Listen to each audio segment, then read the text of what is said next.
यकीन जानिए दोस्तों कि आज जो खाना हम लोग खा रहे हैं वो एक्चुअली में हमें धीरे धीरे वीक बना रहा है। और जो चीज हम लोगों ने ओल्ड फैशन्ड है कहकर छोड़ दी थी, हमारी हेल्थ का वही सीक्रेट सिस्टम था। जी हाँ, मैं बात कर रही हूँ मिट्टी के बर्तनों की। मिट्टी के बर्तनों को सिर्फ टेस्ट के लिए इस्तेमाल नहीं किया जाता था, इसके पीछे आयुर्वेद भी है और साइंस भी। इस वीडियो के एंड तक आप ये तो जरूर समझ जाएंगे कि मिट्टी के बर्तन से एसिडिटी कैसे कम होती है, नेचुरली हमारी बॉडी में कैल्शियम कैसे ऐड होता है और क्यों एंशिएंट इंडिया में मेटल नहीं मिट्टी प्रेफर की जाती थी। हेलो दोस्तों, मैं हूँ जैनब और आप देख रहे हैं रोड टू सेहत, आपका अपना चैनल। मेटल कुकवेयर खुद में बुरा नहीं होता, प्रॉब्लम है हर मील मेटल में कुक करना। आयुर्वेद कहता है कि जब बहुत ज्यादा हीट पे खाना पकता है तो उसकी लाइफ एनर्जी डिस्टर्ब हो जाती है, और साइंस इस बात को अपनी अलग ही लैंग्वेज में समझा रहा है। साइंस कहता है मिट्टी के बर्तन पोरस होते हैं। इसका मतलब है कि उसमें माइक्रोस्कोपिक पोर्स होते हैं जो धीरे धीरे हीट को सर्कुलेट करते हैं। और इसका रिजल्ट क्या होता है? स्लो कुकिंग जब होती है तो न्यूट्रिएंट्स बचे रह जाते हैं, न्यूट्रिएंट्स उड़ नहीं जाते। कोई भी खाना अंदर तक इवनली कुक होता है।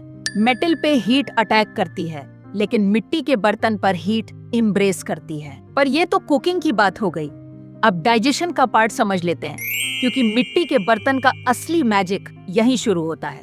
आयुर्वेद मानता है ज्यादा एसिडिटी, इसका मतलब है डाइजेशन का प्रॉपर इम्बैलेंस। मिट्टी नेचुरली अल्कलाइन होती है, तो जब आप मिट्टी के बर्तन में खाना बनाते हैं तो वो फूड की एक्सेस एसिडिटी को न्यूट्रल कर देता है, और साइंस इस बात को पूरी तरह सपोर्ट करता है। मिट्टी में मौजूद मिनरल्स पीएच को बैलेंस करते हैं, एसिडिक रिएक्शंस कम होते हैं, गट इरिटेशन रिड्यूस होता है, और इसीलिए पहले के लोग गैस, ब्लोटिंग, एसिडिटी से कम परेशान हुआ करते थे। अब आपको बताती हूँ एंशिएंट हिस्ट्री से जुड़े कुछ इंपॉर्टेंट फैक्ट्स। आपको पता है मोहनजोदड़ो और हड़प्पा के एक्सकेवेशन के टाइम सबसे ज्यादा जो चीज मिली थी वो क्या थी?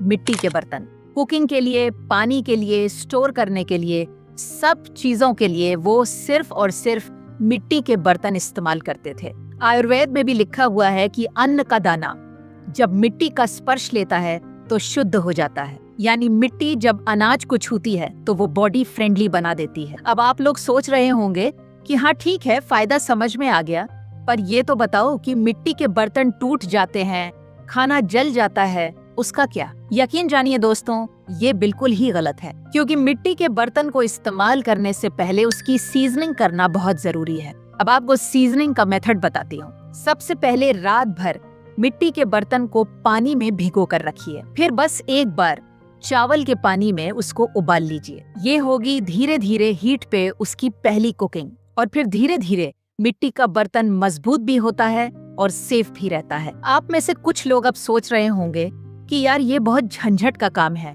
इससे अच्छा तो मैं मेटल का एक बर्तन ले लूं और आराम से उसमें कुकिंग कर लूं।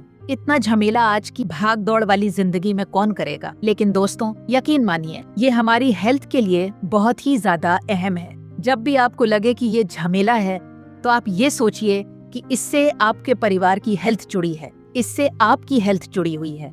दोस्तों, मिट्टी का बर्तन कोई नया ट्रेंड नहीं है, वो एक सिस्टम था डाइजेशन के लिए, टेस्ट के लिए, हेल्थ के लिए। अगर मेटल के बर्तनों ने हमें कन्वीनियंस दी है तो याद रखिए कि मिट्टी के बर्तनों ने हमें बैलेंस दिया है। आयुर्वेद कहता है जो आपकी बॉडी के साथ कोऑपरेट करे वही सही चीज है, और मिट्टी का बर्तन हमारे शरीर के साथ कोऑपरेट करता है, वो हमारे शरीर के हिसाब से चलता है। उम्मीद करती हूँ कि आपको ये जानकारी पसंद आई होगी। अगर आपको ये वीडियो अच्छा लगा तो सब्सक्राइब करिए, लाइक करिए और शेयर करिए अपने दोस्तों और फैमिली के साथ। आने वाले वीडियो में मैं आपको बताऊंगी कि कौन सा कुकवेयर सबसे ज्यादा आपके गट को नुकसान पहुंचा रहा है, तो चैनल से जुड़े रहिए।